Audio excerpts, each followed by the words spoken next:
11th class. बेटा next topic है हमारा बेंडिंग ऑफ साइकिलिस्ट। तो अगर हम पिछले टॉपिक की बात करें तो वहाँ पर हमने एक बेंडिंग ऑफ रोड किया था। अगर फोर व्हीलर किसी सर्कुलर पाथ के ऊपर मूव कर रहा है, टर्न कर रहा है, तो ऐसी सिचुएशन में सेंट्रीपिटल फोर्स प्रोवाइड करने के लिए हम रोड को थोड़ा सा बेंड कर देते हैं। तो यहाँ पर आज जो हम बात कर रहे हैं वहाँ पर फोर व्हीलर की बात नहीं होगी, टू व्हीलर की बात होगी।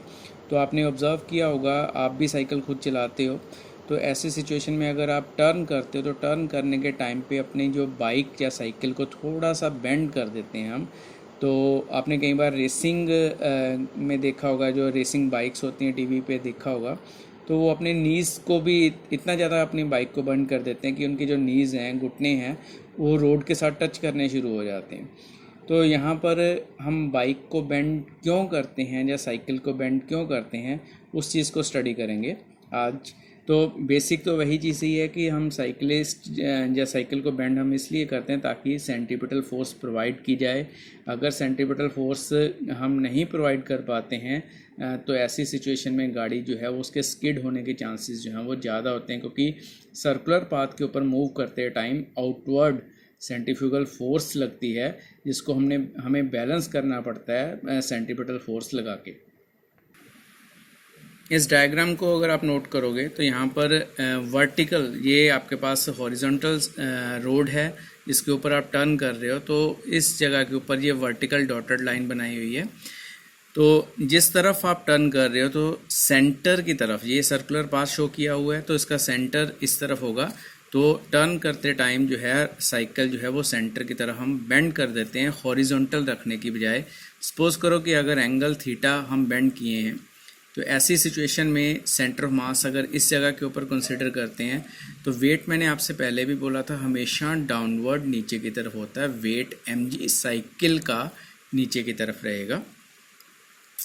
तो नॉर्मल रिएक्शन की बात करेंगे तो नॉर्मल रिएक्शन जो है वो आपका जो है, जिस तरफ से हम इसको प्रेशर डाल रहे हैं रोड के ऊपर, उसकी अपोजिट डायरेक्शन में होगा। तो साइकिल के ऊपर ये आपके पास R जो है वो नॉर्मल रिएक्शन शो कर रहा है। इस नॉर्मल रिएक्शन को हम दो पार्ट्स में, दो कंपोनेंट्स में डिवाइड करेंगे। R cos थीटा ऊपर की तरफ रहेगा और R sin थीटा इस तरफ चले जाएगा। अब क्योंकि सेंट्रीफ्यूगल फोर्स जो है वो आउटवर्ड बाहर की तरफ इस डायरेक्शन में लगेगी, तो जो आपकी सेंट्रीपिटल फोर्स है R sin थीटा, वो सेंट्रीफ्यूगल फोर्स को बैलेंस करेगी यहाँ पर। और जो वेट है, साइकिल का वेट है, उसको बैलेंस कौन करेगा? R cos theta. तो ये आपके पास जो इक्वेशंस बनेंगी, R cos theta which is equal to mg और R sin theta which is equal to mv square divide by R। दोनों इक्वेशंस को डिवाइड कर दो, आपके पास R sin theta divide by R cos theta which is equal to mv square upon R divide by mg, m से m cut जाएगा। You will get tan theta which is equal to v square divide by rg। तो ये formula लगभग same ही बन गया जैसा कि आपने बैंकिंग ऑफ रोड में भी पढ़ा था। वहाँ पर भी tan theta v square upon rg था, यहाँ पर भी आपके पास tan थीटा जो है वो v square divide by rg ही आया है, where v is the velocity of cyclist, या फिर अगर आप गाड़ी की बात करते हो, फोर व्हीलर की बात करते हो, तो उसकी वेलोसिटी हो सकती है। r is the radius of the circular road, जो रोड है उसका रेडियस कितना है। g is the acceleration due to gravity.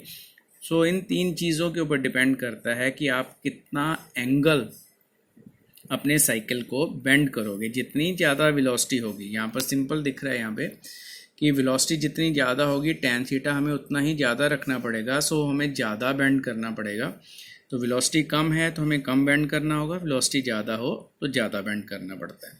Similarly radius को अगर देखो, रेडियस की इन्वर्सली प्रोपोर्शनल है। सर्कुलर पाथ का रेडियस जितना बड़ा होगा उतना ही हमें कम बेंड करना होगा। हाईवे के ऊपर आपने देखा होगा, जो चौंक जिस तरह से चौराहे बने होते हैं तो वहाँ पे बड़े बड़े सर्कल्स बना देते हैं। तो उसका भी कारण एक तरह से यही है कि बड़े सर्कुलर पाथ के ऊपर आप हाई वेलोसिटी के साथ जो है वो टर्न ले सकते हो, जबकि अगर आपका रेडियस कम है तो ऐसी सिचुएशन में जो है आपको हाई स्पीड के साथ टर्न लेने में मुश्किल हो सकती है। यहाँ पर एक फैक्टर जो और काउंट होता है, that is acceleration due to gravity g। तो ये चीज़ों से हम कैलकुलेट कर सकते हैं कि हम कितनी वेलोसिटी के साथ अपनी साइकिल या बाइक चला रहे हैं, उसी हिसाब से हमें अपनी बाइक को टर्न करना होता है। तो मैंने स्टार्टिंग में आपसे बात की कि जैसे जो रेसिंग बाइक्स होती हैं तो ऐसे टाइम पर जो क्योंकि बहुत फास्ट मूव कर रहे होते हैं तो अपने आप को इतना ज़्यादा बेंड कर देते हैं कि अपने घुटने जो है वो रोड के साथ जो है वो टच करवा लेते हैं कई बार।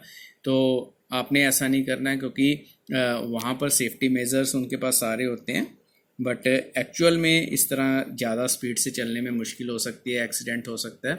सो हमने उतनी ही लिमिट के साथ चलना है जितनी कि हमारे लिए सेफ़ वेलोसिटी हो।